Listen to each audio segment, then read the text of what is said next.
Hello, welcome to all. आप सभी का हार्दिक स्वागत है। स्टूडेंट्स, आज यूपी बोर्ड क्लास 10th का a letter to God chapter 2 a letter to God आपके सामने मैं पढ़ाने जा रहा हूँ। पढ़ते समय बुक्स अपने सामने अवश्य रखेंगे। मीनिंग बहुत ही नेसेसरी होता है, मीनिंग को आप ज़रूर नोट करते जाएंगे और सेंटेंस को कैसे हम बनाते हैं उस पर ज़रूर ध्यान देंगे। तो हम स्टार्ट करते हैं अबाउट द लेसन से। अबाउट द लेसन से यहाँ पे आप देखिए हैं about the lesson. About the lesson का मतलब होता है पाठ के बारे में। पहले सारांश होता है पाठ का, उसके बारे में यहाँ पर आपको समझाया जा रहा है। लैंचो, a hard working farmer lived in A valley on the top of ए लो हिल। लैंचो, यहाँ पे कॉमा लगा हुआ है। लैंचो जो था एक हार्ड वर्किंग फार्मर था, कठिन परिश्रम करने वाला एक किसान था। लिव्ड इन ए वैली, जो एक वैली में रहता था। वैली का मतलब होता है घाटी में रहता था। पास्ट इंडेफिनिट टेंस है लिव्ड। ही टॉप और ऑन द टॉप ऑफ ए लो हिल। और क्या बताया जा रहा है कि जो घाटी, जिस घाटी में रहता था और घाटी का जो टॉप था यानी वो सबसे ऊपरी सिरा था, सबसे ऊपरी हिस्सा था टॉप पर, तो ऑन द टॉप ऑफ ए लो हिल। तो ये घाटी का जो ऊपरी हिस्सा था किसका? लो हिल का, यानी कि एक छोटी सी पहाड़ी थी, पहाड़ी का जो टॉप था उसी पे लैंचो रहता था। फिर से देखते हैं। लैंचो, a hard working farmer lived in A valley on the top of ए लो हिल। लैंचो एक कठिन परिश्रम करने वाला किसान था जो कि एक लो हिल के टॉप पर रहता था, यानी कि जहाँ रहता था उस वैली, वहाँ एक वैली थी, वैली का जो लो हिल था उसके टॉप पर लैंचो रहता था। आगे बढ़ते हैं। वन मॉर्निंग ही फेस्ड रुइन। अब एक सुबह क्या हुआ? ही फेस्ड रुइन। फेस का मतलब होता है सामना करना, तो उसने सामना किया किसका? बर्बादी का सामना किया। रुइन, रुइन मतलब नष्ट होना, बर्बाद होना। तो उसने कैसी बर्बादी का सामना किया? अब आगे देखते हैं। एक सुबह की बात है, उसने रुइन का सामना किया due to a severe snowfall. Due to a severe snowfall. Severe का मतलब अत्यधिक होता है, सीवर अत्यधिक नोट करते जाएंगे। ड्यू टू प्रीपोजिशन है, ड्यू टू का मतलब होता है के कारण। तो ड्यू टू सीवर स्नोफॉल, अत्यधिक स्नोफॉल हुआ। स्नोफॉल का मतलब बर्फबारी ज़्यादा हुई, बर्फबारी। स्नोफॉल को हम कह सकते हैं बर्फबारी, यानी कि बहुत ज़्यादा बर्फ गिरी। तो ड्यू टू सीवर स्नोफॉल, जब ज़्यादा बर्फ गिर गई तो क्या हुआ? इसका रिजल्ट क्या निकला? तो ज़्यादा बर्फ गिर जाएगी तो रिजल्ट क्या निकल सकता है? Total damage of his crops. अब यहाँ पे बताया जा रहा है कि टोटल मीन्स संपूर्ण, डैमेज मीन नष्ट होना, क्रॉप मतलब फसल, हिज मतलब उसका। तो उसकी जो पूरी फसल थी, किसकी? लैंचो की। क्या बताएं हम? लैंचो की जो पूरी फसल थी, तो जब ज़्यादा स्नोफॉल हुआ, स्नोफॉल की वजह से उसकी पूरी फसल नष्ट हो गई। पूरी मेहनत उसकी वर्थलेस हो गई, बेकार हो गई। ही टर्न, अब जब उसकी फसल नष्ट हो गई, उसके पास कोई सहारा नहीं बचा। ही टर्न टू गॉड, अब उसके पास एक ही सहारा बचा। कौन सा सहारा बचा? लास्ट में जिसका सहारा बचता है वह होता है गॉड। तो he turn to God in distress, in distress, distress में, डिस्ट्रेस मतलब दुख, दुखी, पीड़ित, पीड़ा। डिस्ट्रेस का मतलब क्या होता है?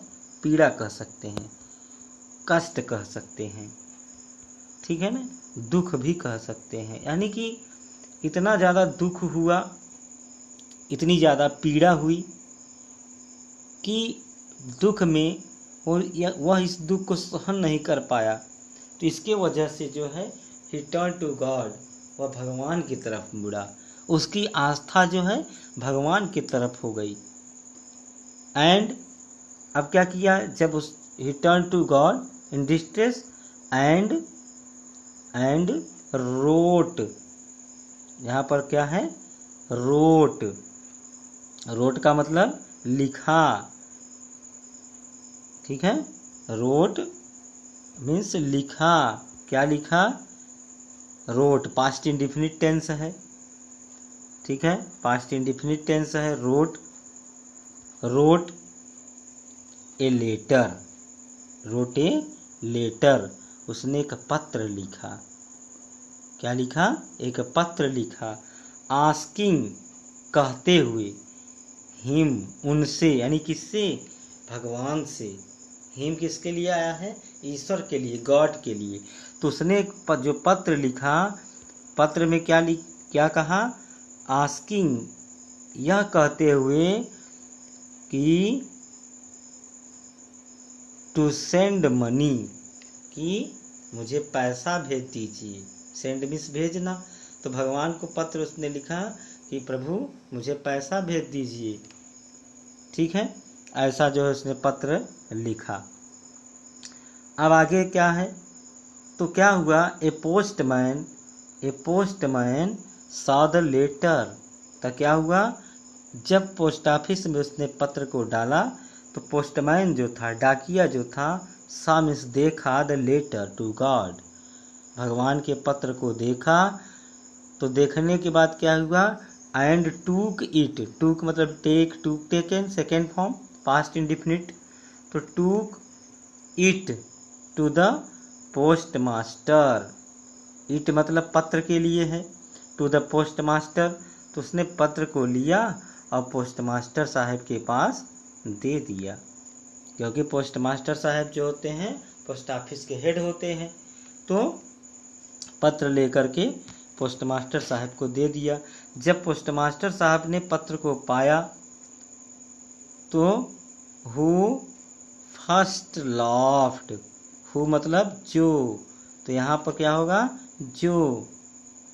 फर्स्ट लॉफ्ट, जब पोस्ट मास्टर जी ने पत्र को देखा तो वे पहले तो हंसे, एंड और देन वाज सरप्राइज्ड, तब वे आश्चर्यचकित हो गए। देन मतलब तब आश्चर्यचकित हो गए। किस पर? क्यों आश्चर्यचकित हो गए? At the faith of the writer, यानी कि फेथ मतलब विश्वास। At the faith of the writer, writer मतलब लेखक। उस पत्र का लेखक कौन था? लैंचो। लैंचो कौन था? एक हार्ड वर्किंग फार्मर था। तो पत्र, जब पोस्टमैन पत्र को लेकर के जाता है, पोस्ट मास्टर जी को देता है, तो पोस्ट मास्टर जी पहले तो हंसते हैं, कर एक ऐसा पत्र आ गया है। लेकिन उसके बाद क्या होता है? उसके बाद जो है सरप्राइज उनको होता है। किस पर? At the faith of the writer, writer के फेथ पर, कि राइटर जो लेखक है इस पत्र का, उसका विश्वास कितना अधिक है भगवान पर। तब क्या होता है? आगे देखते हैं। ही कलेक्टेड सम मनी, तब क्या होता है? पोस्ट मास्टर जी क्या करते हैं? ही मतलब पोस्ट मास्टर के लिए आया है, कलेक्टेड इकट्ठा किया, सम मनी, सम मतलब कुछ, थोड़ा, मनी धन, पैसा, रुपया, तो कुछ पैसा उन्होंने कलेक्ट किया, यानी कि एकत्रित किया, इकट्ठा किया। कैसे इकट्ठा किया? फ्रॉम हिज एम्प्लॉइज, अपने कर्मचारियों से। एम्प्लॉय मतलब जो वहाँ पे काम करने वाले कर्मचारी थे उनसे। एंड सेंट इट, सेंट भेज दिया, सेंड का second form sent it, it मतलब मनी को, टू लैंचो, लैंचो को उन्होंने भेज दिया। अलोंग विथ ए लेटर, एक लेटर के साथ, एक पत्र के साथ भेज दिया। अब क्या हुआ? जब लैंचो ने इस पत्र, लैंचो को यह पत्र मिला, when Lencho received the letter to God, तो when Lencho got the letter with money, जब लैंचो को विथ मनी, धन के साथ, रुपए के साथ लेटर मिला, तब क्या हुआ? एंड काउंटेड इट लेस, तो लैंचो ने क्या पाया कि यह जो धन था, यह जो पैसा था, यह लेस था, यानी कि कम था। लैंचो ने क्या देखा? यह जो पैसा पोस्ट मास्टर जी ने मुझे भेजा है, यह पैसा जो है बहुत ही कम है। अब आगे क्या हुआ तब उसके बाद? तो पैसा जो है कम है, तो ही फेल्ट फ्यूरियस, वह बहुत ही फ्यूरियस हो गया, यानी कि क्रोधित हो गया, गुस्से में आ गया, फ्यूरियस होना, ठीक है। So he wrote another letter to God, और तब क्या किया उसने?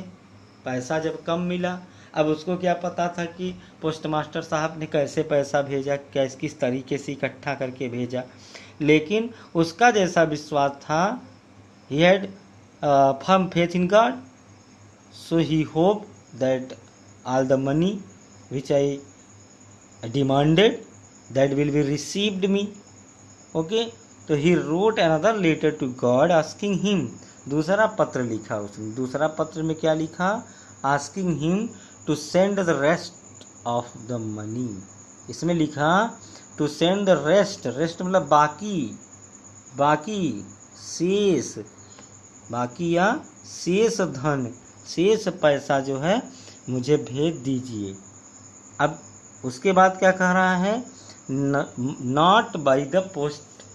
अब उसने कहा नॉट बाय द पोस्ट, लेकिन ये पैसा जो है पोस्ट से नहीं भेजना है, क्योंकि एज द पोस्ट ऑफिस के जो एम्प्लॉइज हैं, पोस्ट ऑफिस के जो कर्मचारी हैं, वह बंच ऑफ क्रूक्स हैं, यानी बेईमानों के पूरे झुंड हैं, ठीक है, बंच ऑफ क्रूक्स। तो ये है आपकी समरी। अब हम आगे लेसन में आगे बढ़ते हैं। लेसन में यहाँ से नंबर वन है आपका ये, द हाउस, एक घर था। अब यहाँ बता रहा है द हाउस, द लगा हुआ है, यानी कि कोई विशेष बात है, यहाँ पे विशेष घर की बात हो रही है किसी के। तो the house, the only one in the entire valley, जो हाउस था, जिस घर की बात इस लेसन में, इस पाठ में हो रही है, the only one in the entire valley. यह ओनली वन मतलब अकेला, एकमात्र, इन द एंटायर वैली, इन मतलब में प्रीपोजिशन, ठीक है। इन द एंटायर वैली, संपूर्ण घाटी में, पूरे जो जहाँ लैंचो रहता था, पूरी घाटी की बात हो रही है। तो एकमात्र अकेला घर था जो कि सैट मतलब यहाँ पे सीट का सेकेंड फॉर्म सैट, लेकिन बैठना के लिए, लेकिन यहाँ पर हम कहेंगे सैट का मतलब स्थित था, ठीक है ना। क्या था? सैट, तो स्थित था, नोट कर लेंगे मीनिंग।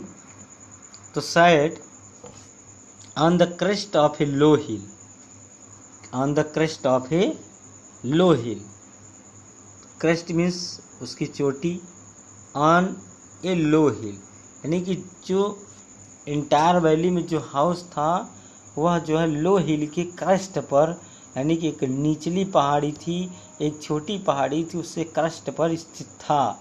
अब आगे बता रहा है कि फ्रॉम हिज हाइट, उसकी ऊंचाई से, फ्रॉम हिज हाइट उसकी ऊंचाई से, फ्रॉम हिज हाइट उसकी ऊंचाई से one could see the river and the field of ripe corn dotted with the flowers. One could सी, यहाँ वन का मतलब इंडेफिनिट प्रोनाउन, तो वन का मतलब कोई होगा, यहाँ पर एज ए सब्जेक्ट यूज किया गया है, इंडेफिनिट प्रोनाउन। तो one could see, can could past tense, कोई भी सी मतलब देखना, कोई भी देख सकता था क्या, द रिवर नदी को, कहाँ से, उसकी ऊंचाई से, यानी उस घर की ऊंचाई से कोई भी देख सकता था, द रिवर नदी को, and the field of ripe corn पके अनाज के खेतों को। अब जो पके अनाज के खेत थे वो बताया जा रहा है कि डॉटेड विथ द फ्लावर्स, जो पके अनाज के खेत थे डॉटेड विथ द फ्लावर्स, उसमें फूलों की पंक्तियां लगी हुई थी, चारों ओर से फूल लगे हुए थे। दैट मीन्स जो, ऑलवेज हमेशा, जो हमेशा क्या, प्रॉमिस करती थी ए गुड हार्वेस्ट, एक अच्छी फसल का, हार्वेस्ट का मतलब फसल, तो अच्छी फसल का जो वादा किया करती थी, हमेशा वादा करने का मतलब कि उस खेत में हमेशा अच्छी फसल, अच्छी उपज हुआ करती थी। तो उन सब चीज़ों को उसकी ऊंचाई से कोई भी देख सकता था। अब आगे बढ़ते हैं। द ओनली थिंग, अब द ओनली थिंग केवल एक वस्तु की, कोई केवल एक चीज की, the only thing the earth needed, अर्थ को आवश्यकता थी, केवल एक चीज को, धरती को आवश्यकता थी, क्या, वाज ए डाउनपोर का मतलब मूसलाधार बारिश की, और या एट लीस्ट कम से कम ए शावर, एक बौछार की, न मूसलाधार बारिश हो तो कम से कम एक बौछार ही हो जाए, और इसकी सख्त ज़रूरत थी धरती को। और क्योंकि फसल के लिए, अगर फसल जो है अच्छी होनी है तो बरसात भी होनी है, तो उस समय अर्थ को इसी चीज़ की आवश्यकता थी, किसकी, डाउनपोर की, या एट लीस्ट ए शावर, या कम से कम एक बौछार की। थ्रू आउट मतलब पूरा, ठीक है। तो थ्रू आउट द मॉर्निंग, पूरे सुबह की बात है। लैंचो जो था, जो जानता था, इस फील्ड इंटीमेटली का मतलब घनिष्ठता पूर्वक, जो अपने खेतों को बड़ी घनिष्ठता पूर्वक जानता था। खेतों को घनिष्ठता पूर्वक जानने का अर्थ क्या हुआ कि हमारे खेत हर साल कितनी उपज देते हैं, कैसी उसमें खेती होती है, तो अपने खेतों को इंटीमेटली जानता था। तो पूरे सुबह जो है वो बता रहा है, हैड डन नथिंग, उसने कुछ भी नहीं किया। एल्स का मतलब सिवाय कह सकते हैं, अलावा, किसके अलावा, बट सीन, कुछ नहीं किया, but seen toward the north east, towards मतलब की ओर, प्रीपोजिशन है की ओर, ठीक है, टुवर्ड्स, तो कुछ भी नहीं किया, but seen toward the north east, उत्तर पूर्व की तरफ देखने के अलावा, नॉर्थ ईस्ट की तरफ देखने के अलावा उसने कुछ भी नहीं किया, ठीक है। अब आगे बढ़ते हैं, दूसरे में चलते हैं, दूसरे कॉलम में, दूसरे कहानी के दूसरे पार्ट में क्या होता है। Now we are really going to get some water. Women मतलब उसकी वाइफ से है, तो अपनी वाइफ से उसने कहा, क्या कहा, now we are really going to get some water, मतलब वास्तव में हमें कुछ बरसात, कुछ पानी की ज़रूरत है या बारिश होने जा रही है, ऐसा जो है उसने कहा कि now we are really going to get some water, कुछ बरसात होने जा रही है, ऐसा जो है अपने वुमेन से कहा। अब जो वुमेन थी, द वुमेन यानी कि जो उसकी वुमेन थी, जो वाज प्रिपेयरिंग सपर तैयार कर रही थी। प्रिपेयर में तैयार करना, सपर मतलब रात्रि का भोजन जो होता है, रात्रि भोजन तैयार कर रही थी। रिप्लाइड, उसने उत्तर दिया, एस गॉड विलिंग, हाँ भगवान करें, काश ऐसा हो, भगवान की इच्छा है, प्रभु की इच्छा है, बरसात हो जाए तो ठीक है। तो the older boys were working in the field, जो ओल्डर बॉयज थे लैंचो के, were working in the field, खेत में काम कर रहे थे। ओल्डर मतलब जो बड़े थे। The smaller ones were playing near, तो जो स्मॉलर थे वे खेल रहे थे। प्लेइंग नियर द हाउस, ठीक है, प्लेइंग नियर द हाउस, घर के पास खेल रहे थे।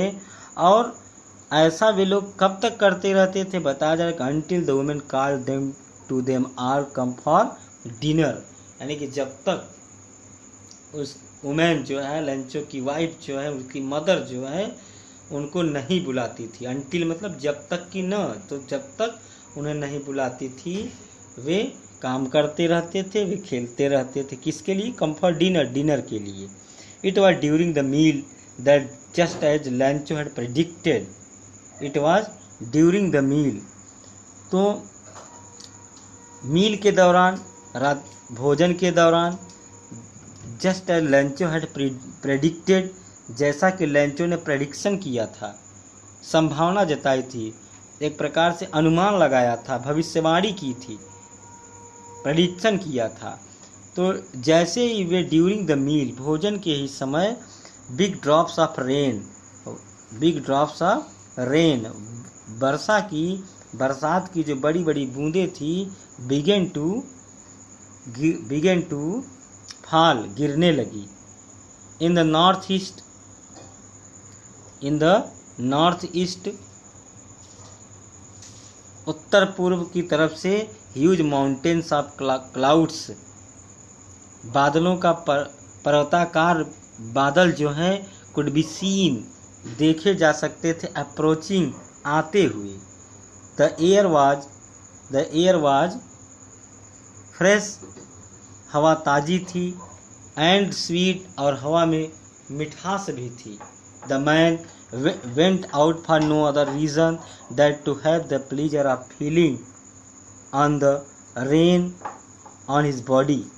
तो the man went out, वह व्यक्ति went out, बाहर गया, for no other reason, किसी दूसरे कारण से नहीं, than to have the pleasure of feeling the rain, बरसात की जो बूंदें थी, बारिश की जो बूंदें थी, उसका आनंद लेने के लिए वह जो है गया, अपने बॉडी पर इतना खुश हो गया वह कि वह बरसात की बूंदों का आनंद लेने के लिए वह बाहर निकल गया। And when he returned he exclaimed, और जब वह लौटा तो उसने कहा, अचानक उसके मुंह से निकला, अचंभित शब्द निकले, these are not rain drops falling from the sky.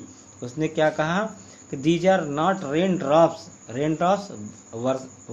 वर्षा की बूंदे नहीं, बरसात की बूंदे जो है, फॉलिंग फ्रॉम द स्काई, आसमान से नहीं गिर रही हैं। ये जो बारिश हो रही है यह बरसात की बूंदे नहीं हैं। उसने कहा दे आर न्यू क्वाइंस, ये नए सिक्कों के समान हैं। The big drops are 10 cent pieces and the little ones are 5, और जो बड़ी बड़ी बूंदें हैं, ये छोटी छोटी बूंदें हैं, ये जो है 5 के सिक्के के समान हैं, और जो बड़ी बूंदें हैं ये 10 के सिक्के के समान हैं। With A satisfied expression regarded the field of ripe corn, और बड़े ही सेटिस्फाइड एक्सप्रेशन से, बड़ा ही संतुष्ट होकर के उसने रिगार्डेड, उसने देखा, रिगार्डेड मीन्स देखा, क्या देखा, the field of ripe corn, field of ripe corn, पके अनाज के खेतों को देखा, विथ इट्स फ्लावर, और इसमें जो चारों ओर फूल लगे हुए थे उसको उसने देखा, ड्राइव्ड, जो लिपटे हुए थे, ड्राइव्ड लिपटे हुए थे, ठीक है, ड्राइव्ड